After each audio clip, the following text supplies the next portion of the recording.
we didn't know the ins and outs of our actual e-com system so that we could stop the stock. But one of our biggest ethos in the business is authenticity and integrity. So it's about that communication. Mistakes happen, but how do you overcome them? How do you respond? This is All Things Fitness and Wellness, hosted by Krissy Vann. Together, we're uniting industry thought leaders and fitfluencers on the mission to inspire innovation and encourage people to live a life fit and well. On today's episode of the ATFW podcast, I'm joined by Emma Stallworthy, co-founder of YourReformer, a brand that emerged from both personal and professional challenges. Emma, along with her husband Ben, already had a full plate running successful gyms in Australia. However, when faced with the stress and overwhelm of trying to conceive, Emma turned to Reformer Pilates as a way to find balance and relief. What started as a personal journey led Emma to become a certified Pilates instructor, and eventually she and Ben decided to create a solution for people wanting to practice at home. In this episode, Emma opens up about how a personal struggle led to a new business venture, the unexpected challenge they faced during the launch, and their recent efforts to break into the competitive U.S. market. Emma's story is one of resilience, adaptability, and finding new paths forward, and offers a lot of takeaways for fitness business entrepreneurs. Before we get to it, be sure to hit like and subscribe. We have new podcast episodes weekly featuring industry thought leaders and influencers. Plus, every week we have a new episode of This Week in Fitness, where we crunch the latest fitness business headlines all in under 5 minutes. This is ATFW. Well, I am so thrilled to be joined by Emma Stallworthy because you are making waves not just in Australia where you're joining us from, but certainly making this migration move into North American markets. And we're going to tackle the what, the why, and the how with the incredible takeaways along the way. So Emma, thank you so much for joining me on ATFW. Thank you, Krissy. I'm really happy to be here.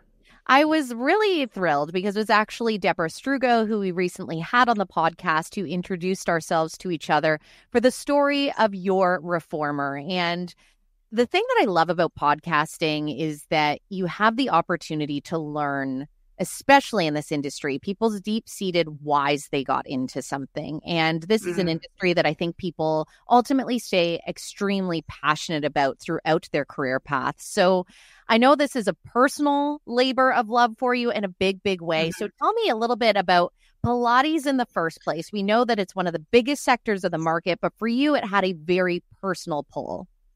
Yeah, absolutely. And you're spot on. Passion is one of, I guess, my core values. And I think what I've learned as I have gone through the fitness industry, we've been in the fitness industry for 16 years now. Prior to this business, we had a chain of gyms, and I didn't know until I found Pilates and this business sort of came about what it actually meant and what could show up when you combine passion with then your business skill set. But in terms of Reformer Pilates, which is what we specialize in, but the modality of Pilates itself, I mean, I think one thing I love about it, it's so inclusive to a broad range of markets, men and women, in different stages of their life, and a long, long, long list of benefits, which is why it's one of our missions to make it more accessible so that people can ultimately get those benefits as well. But I found it because and my story is certainly not unique, but type A personality, working hard, go getter. I was hitting the pavement running, doing all the HIIT style training, really pushing my body hard. And then it wasn't until we started to try for a family and nothing was happening and my body wasn't doing what it was supposed to be doing that I had to really take stock and go look at my whole life, everything that I was doing. How was I managing stress? I'm prone to anxiety, all those sort of things. And I had to basically find movements that would help me bring my parasympathetic nervous system and sympathetic nervous system back into balance. And Pilates is a great way of doing that. I did try yoga. I love yoga as well. But for me, Pilates gave me that fix of the strength and the empowerment of a workout while still, I guess, giving what my body needed to go, okay, we can support you in a holistic way. And as a result, I was successful. We were able to have children. I have 2 young boys now. So there's something very personal about it for me, and I continue to incorporate it now. I know that it's going to be there for me my entire life, depending on the ebbs and flows of things that happen. I'm going to go back to something you said right off the hop when you were like, my story is not unique. Okay, there's a lot of people that sympathize with that, but that's why there's power in sharing the story, because I'm sure you very much understand being in that boat. It can feel exceptionally lonely. You can start to look towards self and think, what is with me, etc. Minds can be a very unfun place when you're going through something. So I want to acknowledge that like, it's not a matter of the uniqueness. There's still power in that story. Secondly, because it is something that resonates with so many women, I mean, what was your mindset going through those struggles? It is challenging. And I think the mindfulness piece of it, finding ways where you can support yourself and care for yourself. And, you know, you go through stages where we would be open about it. And, you know, we went through IVF with our first son, open about it, talk about it with lots of people, but then you get all the questions. How's it going? You know, what was the last, like, were you successful? You know, and then, so then you don't want those questions when you're not successful. So then it becomes a very small group of people, which again, to your point, is isolating. So, you know, I think that's with Reformer in particular, what I found with it was I got both the strength and the workout that I was wanting. It completely changed my body shape. So in terms of body confidence as well, and understanding the way your body worked, it was giving me something else to focus on. But then from a mindfulness perspective, and I did meditation throughout, and meditation does not come easy for me. Finding time to sit down. Well, exactly. Finding time to sit down and do that is challenging. But, you know, I think you do Reformer and you're meditating without even realizing, in a way, because there's no time to think about anything else that's going on. You're really focused on, where are the straps going? Where are my feet going? What should my body be doing? You know, all of those sort of things. So before you know it, you've flowed through, you know, 45 minutes of time, and it's a reset. And that was really powerful. Yeah, you know, it's flow state really that you're accessing. It's just challenging enough that the brain has to focus, but you're able to move from movement to movement. And it opens that up for a lot of people. I think that's what is so powerful when people do embrace these types of modalities. It's the surprise for people that maybe they're starting a fitness journey and they don't expect to gain that. And so you have now created a business to open that to even more people. And I do want to highlight that you have said off the hop there that obviously these are modalities that men, women, however you identify, can partake in. However, there is that emphasis on the women's wellness component. So before we dive into the business itself and how you grew it, tell me a little bit about the trends that you're seeing in regards to these focus of modalities. Like, even when I think of Pilates, I think of, you know, pelvic floor obviously is a huge component as well that we're hearing more of. So talk to me about the women's wellness side and why we need more accessible things in this space. Yeah, absolutely. I mean, the woman's body is such an amazing thing, and it goes through so many different stages in life, and the impacts that hormones can have on our bodies. And you know, I think just looking at those and being able to support women is certainly that trend that we're looking at. You go, okay, what stage is this particular woman in her life?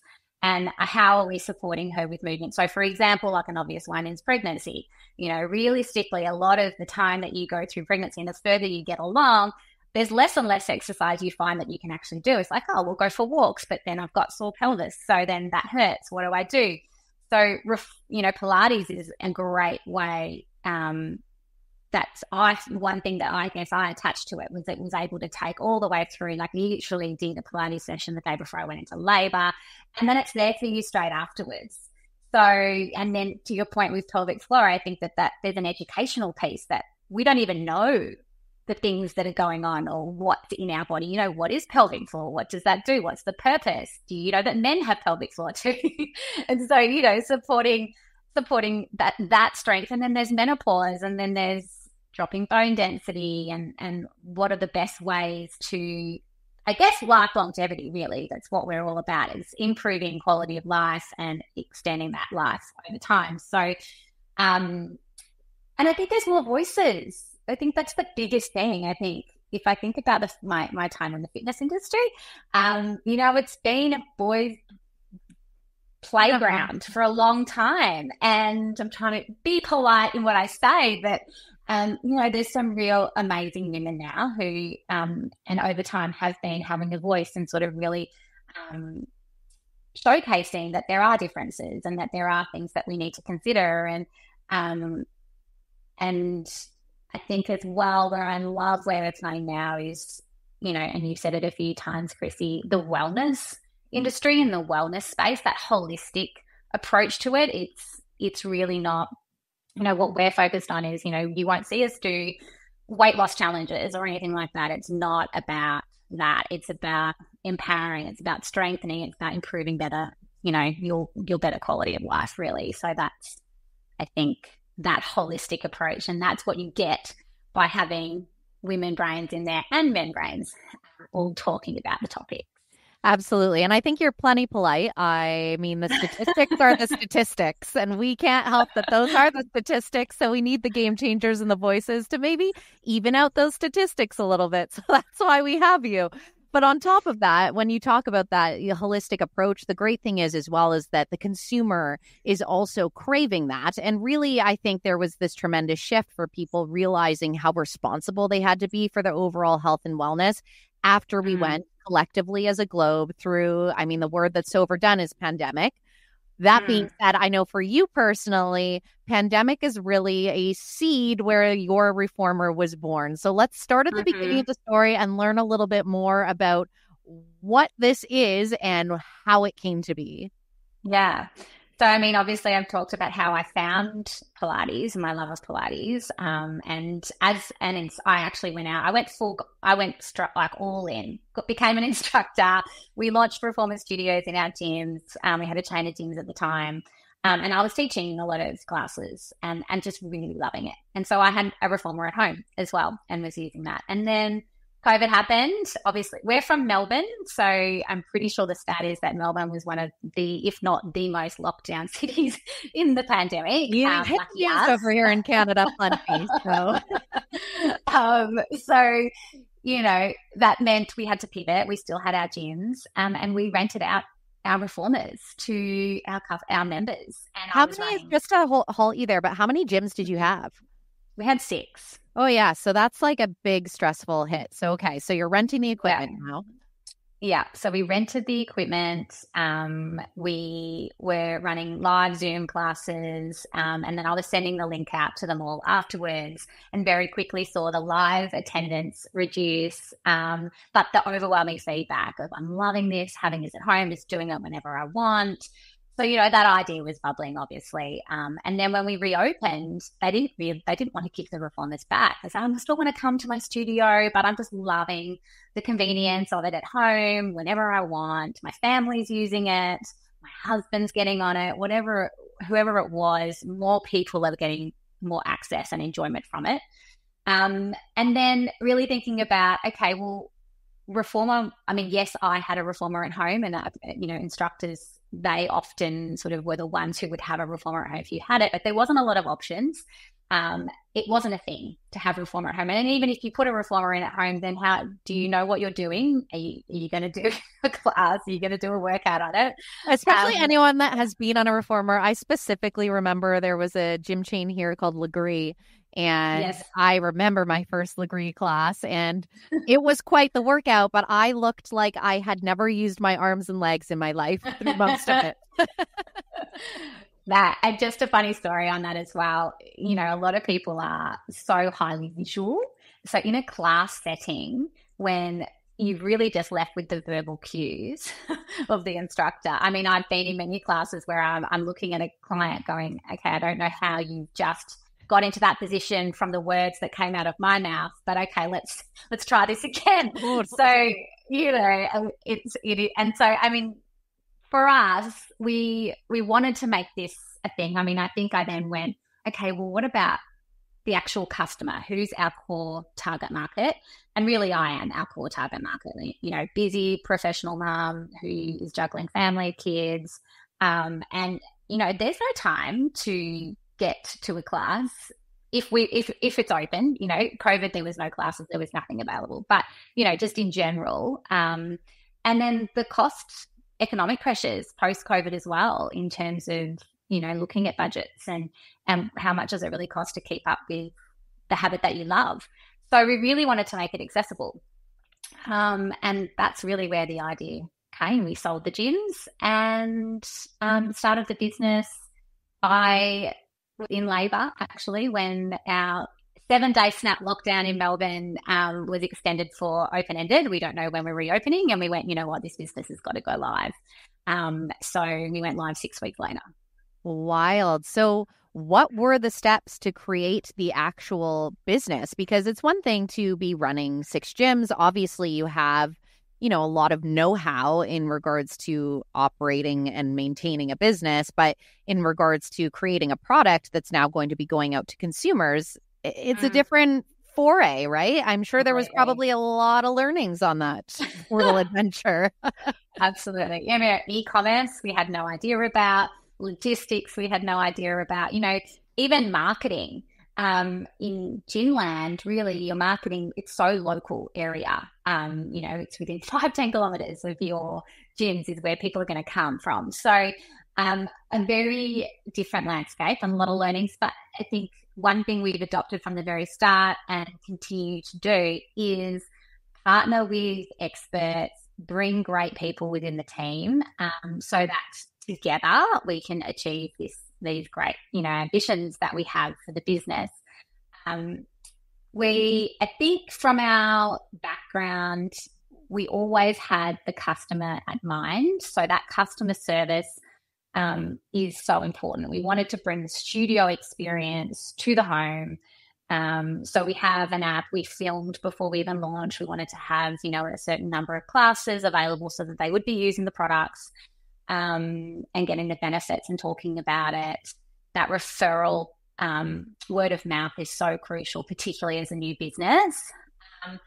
And then I think the other thing was at the time here, it was COVID. People were looking for stories, looking for a community, looking for that connection. And I think we still are. So that engagement piece was really important to us. So whether it was on socials or it was on emails, it was my voice talking to them, aspiring to them around our vision and relating to them in a great way. So I think those things combined sort of allowed us to catapult it from where we started. But yeah, definitely partnering with experts so that we learned what we didn't know. Did you or do you recall some of the biggest obstacles you encountered in making this pivot? Because as I say, a lot of learnings, and those are where other people end up learning from those perhaps missteps or things that surprised you along the way. Yeah, I mean, we sold out. We sold stock we didn't have within the first hour that we went live. Oh, wow. So that was our biggest mistake, is that we didn't know the ins and outs of our actual e-com systems so that we could stop the stock. But one of our biggest ethos in the business is authenticity and integrity. So it's about that communication. Mistakes happen, but how do you overcome them? How do you respond? So it's really about that communication with the customer and taking them through what's happened and then providing options and solutions, not hiding away from it. Logistics is a big one. I mean, those first few months, there was snap lockdowns happening all over the place. So that was impacting that. It's been, I would say, those two pieces, the e-com, learning that whole ecosystem, and then the logistics piece. I think you've just got to have a positive mindset and be open to things happening, knowing that they will. And like I said, it's just how you respond to them. So not panicking, collaborate with your team on, okay, what is the best approach here? How can we turn this into an opportunity sometimes? Definitely. Well, I mean, especially once that happens, word of mouth spreads as you get more stock and you're ready to go again. I'm sure people are like, I better snap it up first or else it might be gone. And I mean, that word authenticity gets thrown around so much. And I know it's something so many, even massive brands try to emulate and say that they stand for, but to be the person that's kind of like, hey, this is exactly what happened.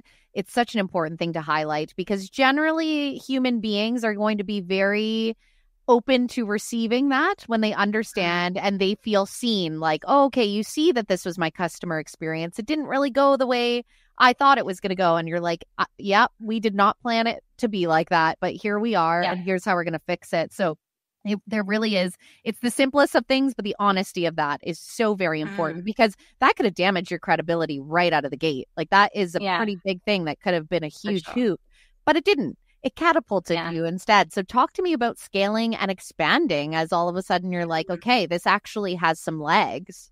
Yeah, it's been a ride. So it's crazy to think we've actually only launched just over 3 years ago. We're now across Australia. We're the leading Pilates supplier in Australia. We're across B2B as well as B2C. So within the first 12 months, we started to have some really great traction in the commercial department. So I think something that we do is it's in our DNA. We love change and we love to innovate. So we're always looking at different product launches and different things that we're bringing out. But because we have a very clear mission and a very clear brand and guidelines, it needs to still fit in with all of that. Because I think you can very easily, especially as entrepreneurs, get kind of distracted and go, oh, I'm going to do this and then I'm going to do this. So no, it doesn't make sense to what you're doing right now. And then expanded to New Zealand. And now, yes, as you mentioned, Krissy, coming over to the States, we launch in 3 weeks. So it's very soon. It's been hectic, but we're really excited. And I think the thing is, there's a real boom in Pilates right now. And like I said, we're trying to make it more accessible, whether that be in people's homes, because it's a convenience factor, it's an affordability factor. It's, if I think about, we have a lot of men taking up Reformer now too. I noticed that even in my own gym. Wow. So, what I'm finding is that even still, like, there's some confident people that are up to going into a studio environment where it's still very female dominated, and that can be intimidating for them. But I think, coming from our option where you can have it in your home, they're starting to try it because no one's watching, there's no judgment. We've got beginner classes, so they can just start where they're ready. And then they're like, oh, okay, I can see why people are loving this. And then you've got athletes and things like that are starting to show, which obviously, people get behind as well. But and then, from a B2B perspective, accessibility with digital enhancement. So I think I mentioned earlier on about that whole, how do you translate a verbal cue into what you're doing on your reformer, and left to copy the person next to you sometimes, which might not be the best form or even the right move. So that visual element that we have in our products to enhance essentially the whole experience. And, 24/7 Reformer on demand is really starting to become a thing here in Australia anyway. And I see that getting a lot of legs globally as well. Was the intention always to go B2B as well as B2C, or where did the decision happen to pursue that? Great question. No, we were B2C. That's my passion for sure. But I think what happened was we got some organic traction just because we were a really great price point. Our reformers are a really great quality, and then the aesthetics of our brand and the style and the design of our beds and accessories. We had, boutique studios coming to us to go, I'd really love to put these in my studio. So that happened organically. And then we exhibited at a trade show here in Australia, and off the back of relationships that we had already from our 13 years in the fitness industry with our gyms, we were able to land some really big deals, and that catapulted us. So, that gave us authority in the marketplace from a commercial standpoint. And then the digital solution is really, I guess, that edge that we're having in terms of, yes, we've got great hardware, but then they're able to now pivot their business model, and capture a market that they weren't capturing, that they knew was growing, and either retain more members, attract new members, no matter whether they had the space or the resourcing. Think about regional, like Australia. Right? It's such a large country, and there's towns where there's very little people there. So regional areas where there's a shortage of instructors or they can't find instructors, how do you, even if you wanted to provide Reformer, how do you? So we call it Kiosk Pro, is a great option for offering that to their community. So as you're now foraying into the United States, which obviously massive market, but to your point, you've built the credibility in behind you. You've already done an expansion into a second country doing New Zealand. So you've dipped the toe into this process, but what has been necessary to make this leap into the US market? What have the last few weeks, months, maybe even longer than that looked like to make this big leap? Yeah. So New Zealand, you're right, was a great test. But what New Zealand showed us was we did just dip our toe in New Zealand. So we're selling direct. We haven't set a team up on the ground or anything. So we knew that off the back of that, for us to go to the States, it needed to be all in. So we needed to bring our whole business model, the rental fleet, the retail side of the business, the commercial side of the business. So that meant setting up business on the ground, finding teams, doing there's been a lot.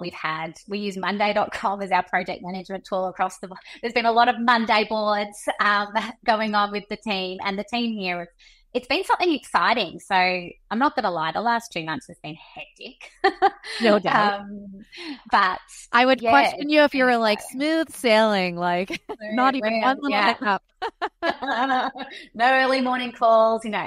It's been, we're really excited. So, we're really at the finish line now, but there has been a lot of things that we did not know even. I mean, the doing business in another country is different to your own. We had to learn about employment relations and how that side of the business works. The tax side of the business over there is a new world for us. So, it's my motto is a bit of a learn as you play. So go in open-minded and just be ready to pivot when needed. Where exactly are you setting up your HQ in the States? So we're starting off in SoCal. So our warehouse is in Anaheim. We'll have a warehouse showroom and head office HQ there. Oh, amazing. Well, I'll have to make sure that I connect with you. I often travel out that way. Obviously, there's a lot of fitness shows that happen that way. So when the time comes, maybe we can get a little behind the scenes look at the operation. But I'm just curious for yourself as you reflect on your journey and you go, this really just sparked out of a personal need and something that resonated. When you look back, what do you see in regards to how you've changed through this process? Because those are some huge leaps in not that many years. Yeah, I've changed a lot.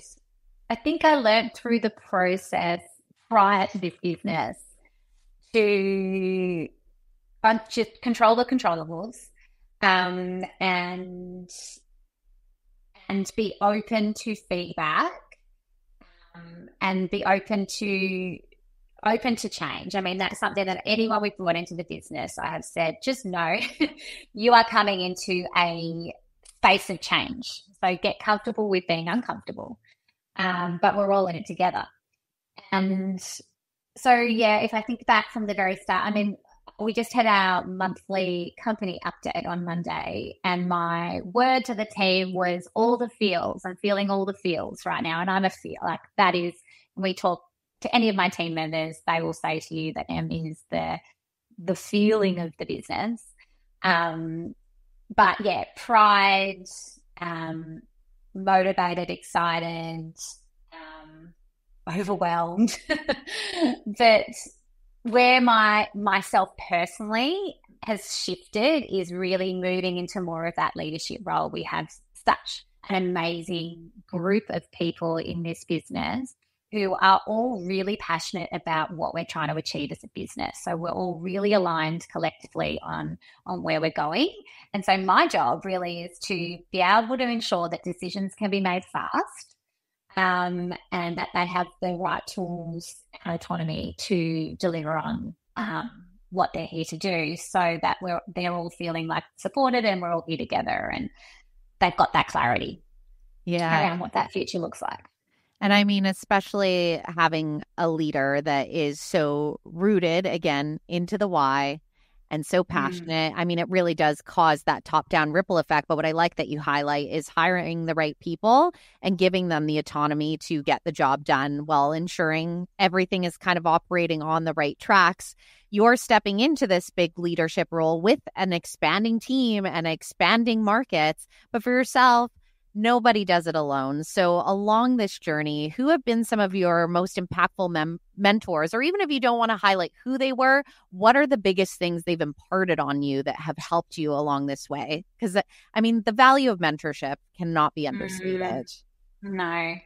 And look, firstly, I need to do a shout out to Ben, my husband, who we worked with, and we've worked with for 16 years. So we are yin and yang. So, you know, he's probably my first, and the growth in him that I've seen is incredible. He is amazing. And when we talk about being able to take on feedback, that's not generally easy for most people to hear constructive feedback. For sure. He's one of those unique people that actively seeks it out and just sponges it in, takes it on board like no one I've ever seen. And so it's just that growth mindset is really innate in him. So he and I are very aligned in terms of goal setting and dreaming, essentially, vision boarding. So he motivates me.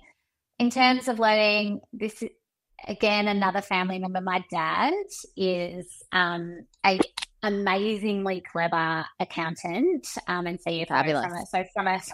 He's been very supportive with this business and very helpful in terms of forecasting and, you know, creating models and things like that, so that we really knew we had the right mix, and we knew what our capital requirements would be and when, and what the numbers would look like. So that's been crucial. And then we worked with business coaches, and we worked with advisors. And I think the key learning from that I have had is there was one business coach we worked with that really we worked with for probably a good 12 to 18 months too long. You think sometimes you can not outgrow, but require something different to continue to grow. So it's about recognizing that. Is it feeling still right for you? Are you still getting what you want from those advisors and mentors? And I do think it's really important to have someone that you have, particularly as a business owner, it's really lonely. You know, you want to have someone that's holding you accountable, that, you know, is next time you catch up, they're going to say, well, what have you been working on? You know, what are your focuses? You don't get lost along the way. But yeah, recognizing when's the right time to find a new one. That's such valuable feedback, and there's nothing wrong with that. I mean, I think of even in like a therapy dynamic for just people in their human life that happens in the life cycle of that, where they're like, we've worked through this far, and then sometimes it's time to part ways. And it is important to have that awareness and recognition, especially when you are on growth mindset, growth trajectory. So kind of on this final note, I mean, by the time this airs, most likely the big day has happened and the launch has happened in the United States, which I'm sure as you're speaking right now, you're probably like, God, these are going to be the longest 3 weeks of my life. But as you're there, you talk about the fact that the two of you are about the vision boarding and the dream and what things look like going forward. So the fact that you are rooted in making change in this fitness space that intersects with our overall wellness and has an impact on people's lives, what is the ultimate vision? What is the ultimate goal that you see in the mind's eye? I mean, we would just love for YourReformer to be a global brand. That's our goal. So I'd love to say a household name, but we have to be really accessible in that regard. So yeah, that's our focus. So making it more accessible and getting on a global standpoint. Well, Emma Stallworthy, I wish you all the success and congratulations. That is a huge leap to make your way all the way across into North America. And I do look forward to having the opportunity at some point in the future for getting that behind the scenes. It's something we'd love to share over here at ATFW as well. But Emma, I know you had to get up bright and early and you're still busy mom on top of all the other things. So thank you so much for taking the time and space to share with us on ATFW today. Of course, Krissy, it's been my pleasure. You've just listened to the All Things Fitness and Wellness podcast, hosted by Krissy Vann. Be sure to hit like and subscribe. We have new podcast episodes weekly featuring industry insiders and influencers. Together, we're on a mission for everyone to live a life fit and well.